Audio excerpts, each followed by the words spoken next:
Mga kabida, isang magandang oras po sa lahat at welcome po sa aking channel. Nako, meron po akong nabasa po, mga kabida. Meron daw isang kalihim, ng isang ahensya po ng gobyerno na gusto hong umalis at gustong bumalik dun ho sa dati po niyang ahensya po, mga kabida. Hindi ko po alam kung ano ang rason, kung dahil ba sa pressure, mga kabida, o ayaw na talaga niya doon, bored na talaga siya doon, mga kabida. Okay? Ang tinutukoy ko po, ito kong si Secretary Vince Dizon, mga kabida, ng Department of Public Works and Highways.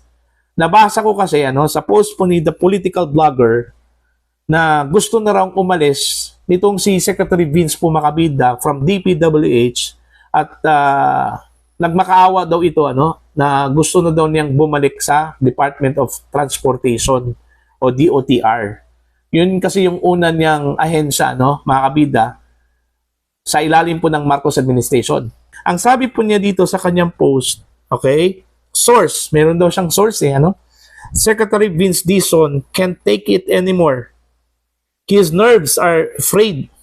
He pleaded to be sent back to DOTR starting tomorrow. Okay? Anong ibig sabihin ho dito, mga kabida? Gusto na pong umalis ni Secretary Vince Dizon sa DPWH at gusto ho niyang bumalik dun ho sa DOTR, mga kabida?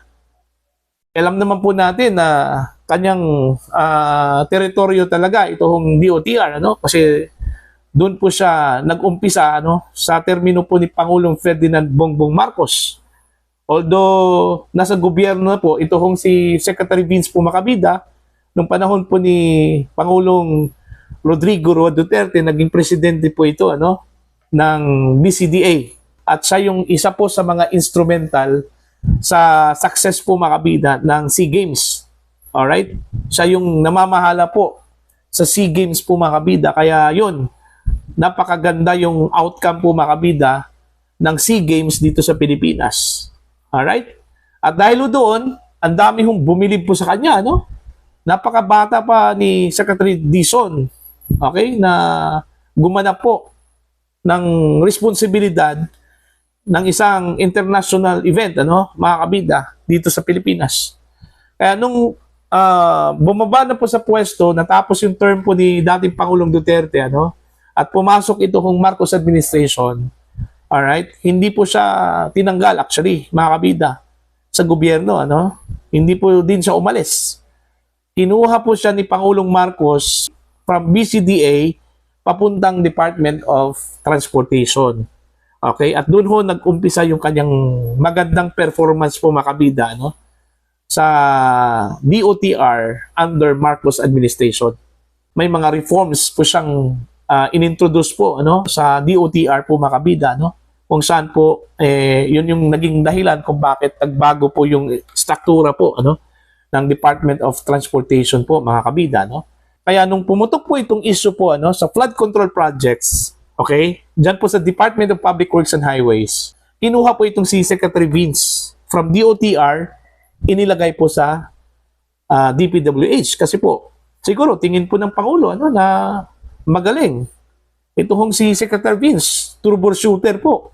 Kaya nga gusto ho niyang i-troubleshoot ito hong problema po ng DPWH na talamak na po yung corruption daw, mga kabida. Nung umpisa po, mga kabida, okay, maganda yung kanyang performance ni Secretary Vince sa DP. Kahit na naninibago po ito hong si Secretary Vince Dizon, mga kabida, sa kanyang bagong trabaho po sa Department of Public Works and Highways. Unang-una po, hindi po siya engineer. Okay? Isa po siyang ekonomista po, mga kabida. So, wala po siyang alam patungkol po sa public works. Okay? Pasikot-sikot dyan po sa loob po ng DPWH, mga kabida. At isa din siya, mga kabida, ang nag-imbestiga ho, sa corruption dyan po sa loob po ng ahensya, mga kabida. Katuwang itong ICI. Okay? Kaya nga nabigla na lang po ako nung nabasa ko po itong post po ni The Political Blogger. Sabi ko nga kanina totoo ba to? Okay? Mga kabida. Kasi po, may source itong si Political Blogger Yung kanyang source nagsabi, parang ayaw na po ni Secretary Vince po makabida sa Department of Public Works and Highways. Kaya gusto na po niyang bumalik po sa DOTR. Alright? Pero para sa akin po, ano, kung ako lang po, mas maganda po, ano, na umalis po siya dyan sa DPWH. Kasi po, yung impression sa kanya po, ano, mga kabida, eh, parang nag-iba na raw ito kung si Secretary Vince, ano? Kumbaga, kinain na raw siya ng sistema. Okay? Naging politiko na rin daw, ano? Ito kung si Secretary Vince, according to some people, na hindi ho maganda yung impression po sa kanya, no, mga kabida. Mas mainam na bumalik po siya sa DOTR para at least ma-preserve niya yung kanya hong reputasyon na hindi na po tuluyang kakainin po ng sistema diyan po sa loob po ng DPWH po, ano, mga kabida. Di ba? So, I don't know kung party ba ito sa sinasabi po nilang revamp sa ilalim po ng Marcos administration, kasi po meron po akong nabasa na magkakaroon daw ng revamp, ano, si Pangulong Marcos sa kanyang gabinete po, ano.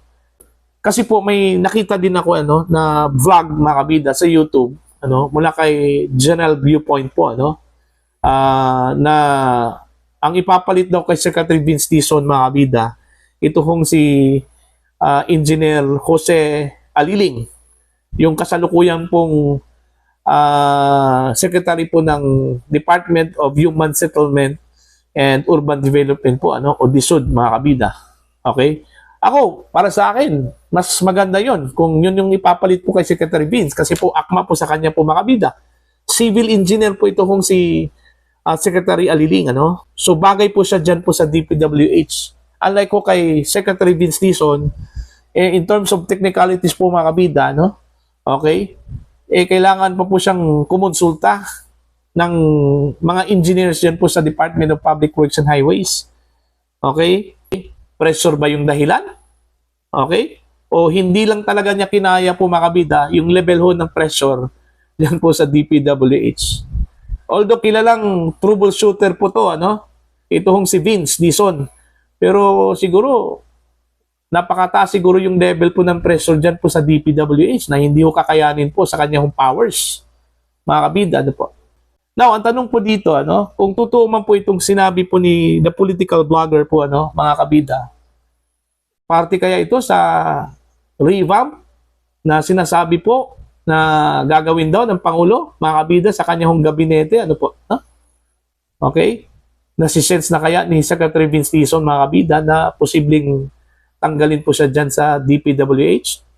Okay? Kaya gusto na po niyang bumalik doon ho sa DOTR, mga kabida. Okay? So, titingnan natin to, ano? Abangan po natin kasi po, meron daw magaganap na revamp dyan po sa gabinete. Okay? Sabi po ni General Johnny Macanas, ano, sa kanya home vlog sa The General's Viewpoint po, ano, mga kabida. Okay? This coming January 9. Okay? Yung kanyang source po dito, ito hong si General Orlando De Leon, ano, mga kabida, retired. Okay? Titingnan natin kung magaganap ba yung revamp, ano. I don't know kung ano po yung rason kung bakit magkakaroon po ng revamp. Ito ba ay dahil ho sa lumabas na survey po, mga kabida, no? Patungkol ho sa performance po ng Marcos administration, kabilang na po dyan yung cabinet. Okay? Kasi napakababa po, ano? Ang result po ng survey po ng Publicos Asia po, mga kabida, nasa negative 27 po yung rating po, ano, na nakuha po ng Marcos administration. Okay? In terms of approval, mga kabida, mas malaki pa yung disapproval kaysa approval. Kaya nag-negative 27 po, ano, mga kabida. Alright? Para sa akin, kung totoo man po itong gusto kong bumalik po ni Secretary Vince, ano, sa DOTR, it's a good move, ano, habang hindi pa masyadong kinain ng sistema po ito hong si Secretary Vince Dizon dyan po sa loob po ng Department of Public Works and Highways, mga kabida. Yan, kung pagbibigyan ba siya, no, ni Pangulong Marcos. Okay? Kung pagbibigyan po siya na bumalik sa DOTR, mga kabida. O baka naman po tatanggalin po siya ni Pangulong Marcos, mga kabida, dahil bigla po siyang sumuko, ano, sa gitna po ng labanan dyan po sa Department of Public Works and Highways. Kung totoo man po itong post po ni the political blogger po, ano, mga kabida. Nagbigay lang po tayo ng reaction po dito, ano, mga kabida, since nasa public domain ito hong post ni political blogger no, sa kanyang Facebook page po, ano, mga kabida. Alright? Para po sa inyo, ano po ang inyong opinion at pananaw po, please comment down. Sa mga hindi pa po subscriber sa aking channel, please subscribe. Just click the subscribe button, click the notification bell, click all para updated po kayo mga kabida sa aking mga uploads. Maraming salamat po sa inyo lahat.